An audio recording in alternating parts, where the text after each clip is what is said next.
Le secret du tiboudienne de Tata Mariama. Rien au monde n'égalait le goût du tiboudienne de Tata Mariama. Son plat était réputé pour être savoureux, parfumé et incroyablement appétissant. On disait souvent que quiconque n'avait jamais mangé son tiboudienne ne savait pas ce qu'était le vrai tiboudienne. Le riz était d'un rouge éclatant, parfaitement cuit, généreusement décoré de légumes frais et de poissons dorés. Son parfum était si puissant qu'il pouvait arrêter les passants en pleine marche. Et une fois qu'on y avait goûté, il devenait impossible de l'oublier. Des gens venaient de très loin uniquement pour manger chez elle. Certains arrivaient dès l'aube pour être sûrs d'avoir une portion. Avant même que les autres vendeurs aient écoulé la moitié de leur marmite, celle de Tata Mariama était déjà vide. Les rumeurs allaient bon train à propos de son plat. Certains affirmaient qu'il n'était pas ordinaire. D'autres murmuraient qu'elle utilisait des ingrédients mystérieux inconnus du commun des mortels. Pourtant personne n'avait jamais pu le prouver. Sa renommée était telle que son riz avait hérité d'un surnom. On l'appelait le tiboudienne des rois. Tata Mariama était une femme discrète. Elle parlait peu, se concentrait sur son travail et traitait ses clients avec respect. Toujours souriante, elle servait chacun avec soin. Son commerce lui avait apporté une grande prospérité. Depuis plus de 10 ans, elle préparait et vendait du tiboudienne chaque jour. Sa clientèle lui était fidèle et lui faisait entièrement confiance. La vie semblait parfaite. Jusqu'au jour où Fatou rentra dans son histoire. Fatou avait longtemps travaillé de nuit, mais les années avaient fini par l'épuiser. Son corps n'avait plus la force d'affronter les longues soirées à la recherche de clients. Elle devait trouver une autre manière de survivre. Cliente régulière de Tata Mariama, Fatou connaissait bien son plat et en adorait le goût. Elle admirait aussi la réussite de son commerce. Un jour, elle se rendit à son stand et lui parla avec franchise. Elle lui expliqua qu'elle souhaitait elle aussi se lancer dans la vente de nourriture car la vie était devenue trop difficile pour elle. Tata Mariama l'écouta et lui répondit avec bienveillance qu'elle n'avait aucun problème avec cela. Selon elle, chacun faisait de son mieux pour s'en sortir.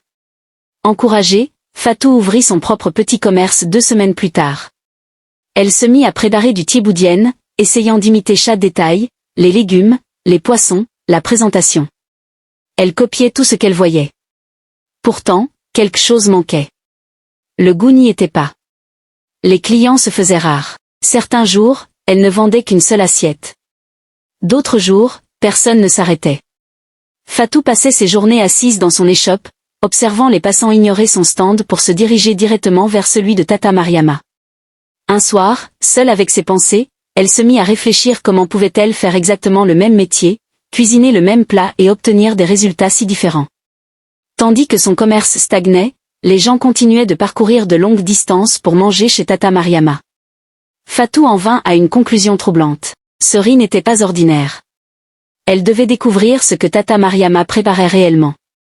C'est à ce moment-là qu'elle prit une décision qui allait tout bouleverser. Fatou se mit à observer Tata Mariama attentivement. Chacun de ses gestes, chacun de ses déplacements l'intéressait. La nuit, lorsque le quartier s'endormait et que tout devenait silencieux, Fatou se cachait près de la maison de Tata Mariama, dissimulée dans l'ombre. Elle était convaincue que le secret finirait par se révéler. Un rituel étrange, des paroles murmurées, un geste mystérieux. Mais rien de tout cela ne se produisit. Nuit après nuit, Tata Mariama ne faisait rien d'inhabituel. Elle dormait paisiblement. Il n'y avait ni secret visible, ni rituel obscur, ni comportement étrange. Après de nombreux jours d'observation, Fatou finit par perdre patience. Elle se dit qu'elle avait suffisamment regardé.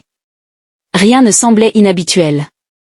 Aucun geste étrange, aucun secret apparent. Et pourtant, malgré tout, ce commerce continuait de prospérer d'une manière incompréhensible. C'est alors qu'une idée sombre traversa son esprit. Si elle ne parvenait pas à découvrir le secret de Tata Mariama, alors elle ferait en sorte de ruiner son activité. Après tout, pensa-t-elle, elle ne pouvait pas être la seule à réussir. Un matin, Tata Mariama cuisinait comme à son habitude. Une grande marmite de tiboudienne chauffait sur le feu et son parfum se répandait déjà dans l'air.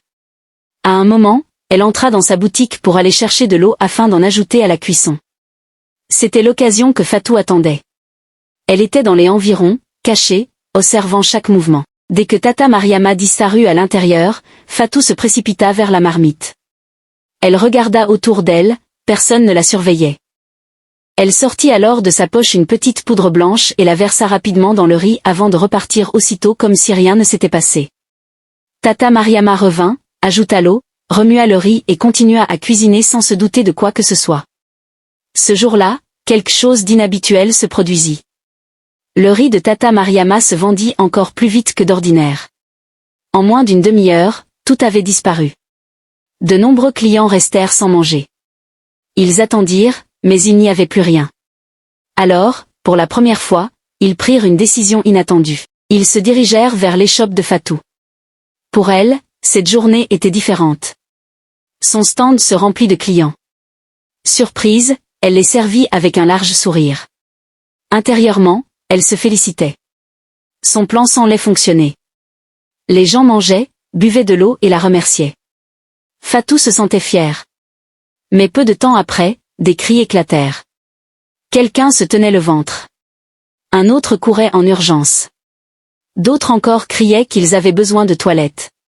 Rapidement, les gens se mirent à courir dans tous les sens, pliés de douleur. Certains en pleuraient, d'autres suppliaient qu'on leur donne de l'eau.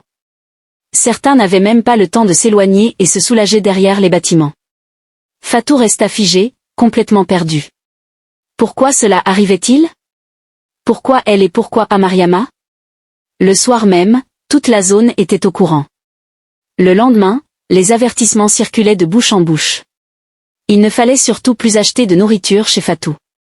Son riz envoyait les gens passer la journée aux toilettes. À partir de ce jour-là, son stand redevint désert. Plus de clients, plus de salutations, plus de ventes. Pendant ce temps, le commerce de Tata Mariama continuait de prospérer. Pire encore, de nouveaux clients arrivaient, curieux de voir par eux-mêmes cette femme dont tout le monde parlait. Et Tata Mariama, comme toujours, continuait à cuisiner, sourire et vendre son riz comme si rien ne s'était jamais produit. Fatou, elle restait seule dans sa boutique, observant malgré elle tout ce qu'elle avait tenté de détruire devenir encore plus fort. Le lendemain, elle ne sortit même pas honteuse et confuse, elle se posa sans cesse la même question. Comment Tata Mariama pouvait-elle ne pas être une sorcière?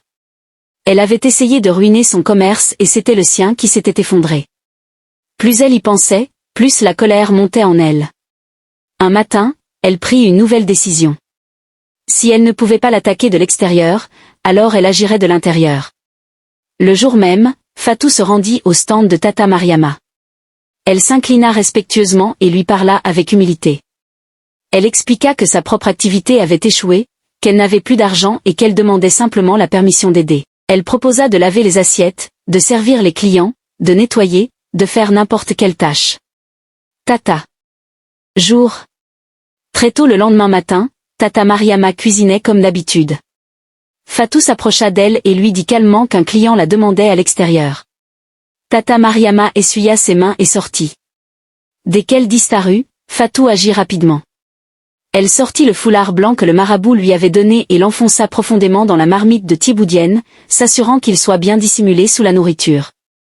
Quelques minutes plus tard, Tata Mariama revint, affirmant qu'il n'y avait personne dehors. Fatou haussa les épaules, prétendant que le client avait sans doute déjà quitté les lieux. Lorsque le plat fut prêt, Tata Mariama commença à servir seule. Fatou avait disparu. Soudain, elle revint accompagnée de plusieurs hommes visiblement en colère. Devant tout le monde, Fatou cria que cette nourriture n'était pas normale, accusant Tata Mariama de cuisiner avec des vêtements sales. La foule s'arrêta net. Certains se couvrirent la bouche choqués. Tata Mariama, elle aussi, resta sans voix, regardant Fatou avec incrédulité. Pour prouver ses paroles, Fatou exigea qu'on vérifie la marmite. Les hommes vidèrent le riz dans un grand récipient et fouillèrent soigneusement. Une fois, puis encore, mais il n'y avait rien, aucun foulard, aucun objet suspect. La honte s'abattit sur la foule. Les gens s'excusèrent auprès de Tata Mariama, lui demandant pardon et promettant de ne plus jamais écouter Fatou. Ils la mirent en garde puis quittèrent les lieux. Fatou resta immobile, tremblante. Finalement, elle tourna les talons et rentra chez elle lentement, envahie par la honte et la confusion. Elle savait pourtant une chose avec certitude. Elle avait elle-même caché ce foulard dans la marmite. Alors, comment avait-il disparu? Et pour la première fois, Fatou commença à ressentir plus de peur envers Tata Mariama que de haine. Après l'incident du foulard, Fatou ne s'arrêta pas. Son cœur restait rempli de jalousie et d'amertume. Elle voulait voir Tata Mariama tomber, persuadée que ce n'était qu'à cette condition que son propre Thiboudienne pourrait enfin rier. Elle attendit 2 semaines, laissant la tension retomber. Puis elle rouvrit son restaurant. Cette fois, elle était convaincue que sa nourriture n'était plus ordinaire. Elle y avait discrètement ajouté le talisman que le marabout lui avait donné. Peu à peu, quelques clients commencèrent à revenir. Ils n'étaient pas nombreux, mais suffisamment pour lui redonner espoir. Certains habitués de Tata Mariama partageaient désormais leur visite entre les 2 stands. Malgré cela, la boutique de Tata Mariama restait pleine, animée, bruyante comme toujours. Fatou n'était toujours pas satisfaite. Un après-midi, elle se tenait seule dans son commerce. Ses marmites étaient pleines, mais aucun client ne venait. De l'autre côté de la route, chez Tata Mariama, c'était l'effervescence. Les rires fusaient, les assiettes s'entrechoquaient, l'argent circulait. En observant cette scène, la colère monta en elle. Une pensée dangereuse s'imposa à son esprit. Si elle ne pouvait pas avoir autant de clients, alors Tata Mariama ne devait plus jamais cuisiner. Le lendemain, Fatou retourna voir le marabout. Elle lui déclara sans détour qu'elle voulait que les mains de Tata Mariama soient paralysées pour qu'elle ne puisse plus jamais préparer de nourriture. Le marabout devint grave. Il refusa. Il expliqua que cette femme avait un cœur pur et innocent et que tenter de lui faire du mal ferait forcément revenir le mal sur elle-même. Mais Fatou, aveuglée par la jalousie, cria qu'elle s'en moquait. Elle insista. Malgré les avertissements répétés, malgré les conséquences annoncées, elle sortit davantage d'argent et exigea qu'il agisse. Après un long silence, le marabout céda. Il accomplit le rituel. Fatou repartit avec un sourire. Le lendemain matin, elle se réveilla pleine d'enthousiasme. Son plan était simple, passer devant la boutique de Tata Mariama et assister à la tristesse des gens, voir la pitié dans leurs regards. Mais lorsqu'elle tenta de se redresser dans son lit, elle se rendit compte qu'elle ne pouvait plus bouger ses mains. Elles étaient engourdies sans force. Elle essaya encore en vain. La peur envahit son cœur. Avec beaucoup de difficulté, elle parvint à se lever. Ses mains tremblaient. Elle utilisa son pied pour attirer son téléphone vers elle et appela le marabout en pleurant, lui racontant ce qui lui arrivait. L'homme soupira. Il lui rappela qu'il l'avait averti. Il lui expliqua qu'il ne pouvait plus rien faire. La seule solution, selon lui, était d'aller demander pardon à Tata Mariama. Fatou éclata en sanglots, pleurant comme un enfant. 2 jours passèrent. Ses mains commencèrent à se détériorer. La douleur devint insupportable. Quand sa mère, restée au village, apprit ce qui se passait, elle accourut horrifiée. Elle emmena Fatou directement chez Tata Mariama. Elles s'agenouillèrent devant elle. En larmes, Fatou avoua tout. Comment elle avait empoisonné la nourriture, propagé des mensonges, consulté le marabout et tenté de détruire sa vie et son commerce. Tata Mariama écouta sans interrompre. Puis elle parla calmement, elle expliqua qu'elle avait toujours vécu sans faire de mal à qui que ce soit et que cette droiture avait été sa protection. Elle raconta que son père, un homme attaché aux traditions, l'avait dénie avant sa mort, lui demandant de mener une vie propre sans méchanceté. Selon lui, tant que ses mains resteraient propres, tout mal dirigé contre elle retournerait à son auteur. Tata Mariama choisit de pardonner. Elle déclara qu'elle laissait toute chose entre les mains de Dieu. Fatou fut ramenée chez elle. Une semaine plus tard, ses mains étaient complètement guéries. Honteuse, brisée et silencieuse, elle rassembla ses affaires et repartit au village avec sa mère.